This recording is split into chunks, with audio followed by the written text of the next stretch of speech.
Στο βίντεο που ακολουθεί θα δείξουμε μια εφαρμογή σε JavaScript σε συνδυασμό με χαρτογραφικές υπηρεσίες που έχουν αναπτυχθεί στο Επαγγελματικό Γεωγραφίας και Ανάλυσης χώρου. Η εφαρμογή αυτή μπορεί να εκτελέσει βασικές λειτουργίες των γεωγραφικών συστημάτων πληροφοριών παρόμοιες με αυτές του λογισμικού αδελφού, χωρίς να απαιτείται από τον χρήστη να διαθέτει κάποιο εξειδικευμένο λογισμικό παρά μόνο τον Internet Explorer ή το Mozilla Firefox, συμβάλλοντας έτσι στη διαλειτουργικότητα στην εκπαίδευση των γεωγραφικών συστημάτων πληροφοριών.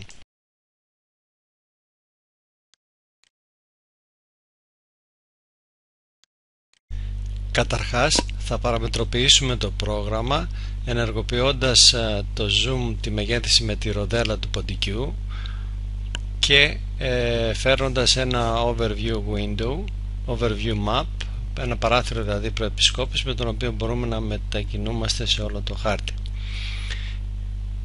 Υπάρχουν όλες οι κλασικές λειτουργίες πλοήγησης στον χάρτη, pan ή zoom σε κάποιο συγκεκριμένο window,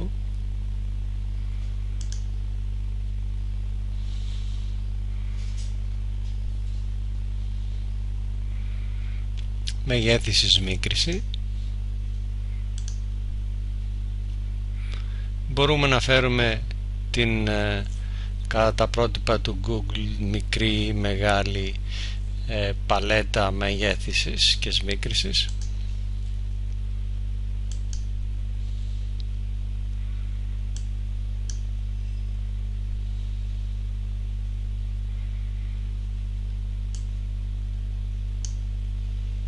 Να μετακινηθούμε με το overview window οπουδήποτε θέλουμε.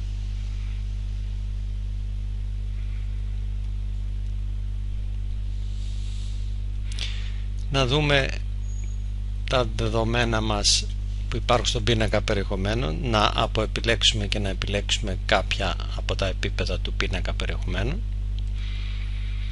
Μπορούμε να δούμε τον πίνακα των ιδιωτήτων με δεξί πλήκτρο πάνω στο όνομα και επιλογή άνοιγμα του πίνακα.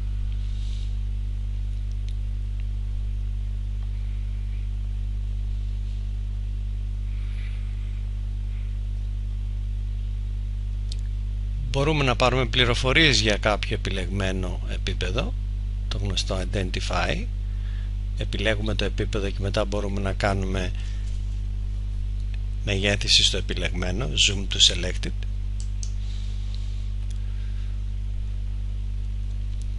Όπως εδώ, στο φύλλο Βάγια.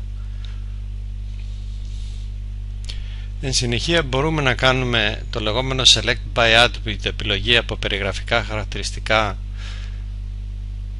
να δημιουργήσουμε ένα SQL ερώτημα, για παράδειγμα το φύλλο name να είναι ίσον με, εδώ πρέπει να προσέξουμε τα μονά εισαγωγικά. Επιλέγουμε από τον κατάλογο το φύλλο αρνέα, κλείνουμε τα εισαγωγικά, μονά εισαγωγικά, κάνουμε την ερώτημα, εμφανίζεται το φύλλο αρνέα και μπορούμε να κάνουμε zoom to selected, zoom δηλαδή στο επιλεγμένο χαρακτηριστικό.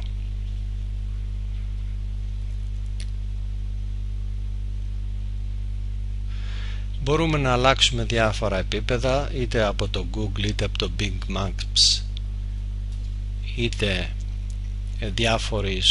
διάφορους χάρτες και από το OpenStreetMap.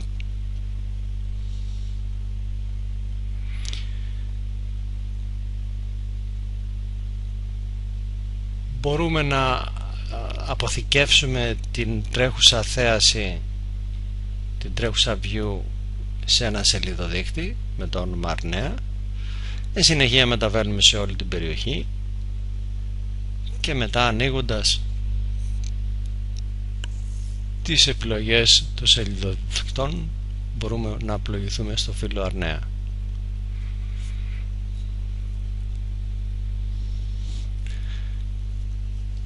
Μπορούμε επίσης να προσθέσουμε υπηρεσίες οι οποίες στον πίνακα περιεχομένων Για παράδειγμα θα προσθέσουμε τους ταχυδρομικούς κώδικες, πηγαίνουμε στο αντίστοιχη διεύθυνση και βρίσκουμε το αντίστοιχο επίπεδο από το κόμβο του Εργαστηρίου Γεωγραφίας και Ανάλυσης Χώρου, την αντιγράφουμε και με paste μετά, με επικόλληση, προσθέτουμε την υπηρεσία αφού της δώσουμε ένα όνομα. Η υπηρεσία αυτή θα προσθεθεί στον πίνακα περιεχομένων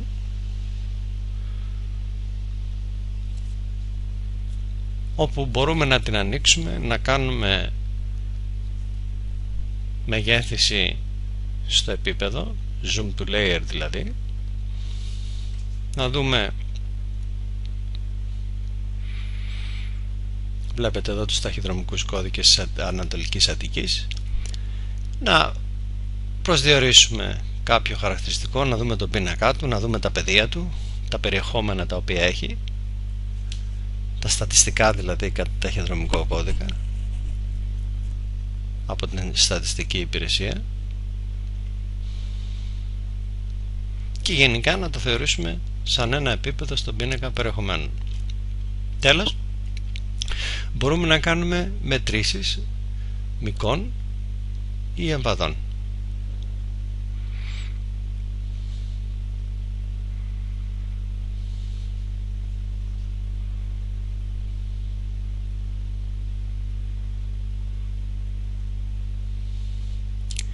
Θα δούμε τώρα άλλη μια δυνατότητα, αφού πηγαίνουμε στο σελιδοδίκτυο Αρνέα, κάνουμε μια μεγέθυνση ώστε να βρούμε κάποιο υποτυπώδες οδικό δίκτυο με το Google οδηγός και θα δείξουμε τη δυνατότητα της γεωκωδικοποίησης ή της αντίστροφης γεωκωδικοποίησης, reverse geocoding. Πηγαίνουμε σε κάποια δηλαδή οδό στην Αρνέα, ανοίγουμε την εργαλειοθήκη, βλέπετε τις διάφορες επιλογές, έβρεση διεύθυνσης, reverse geocoding, έβρεση χ και ψ και έβρεση υψομέτρου.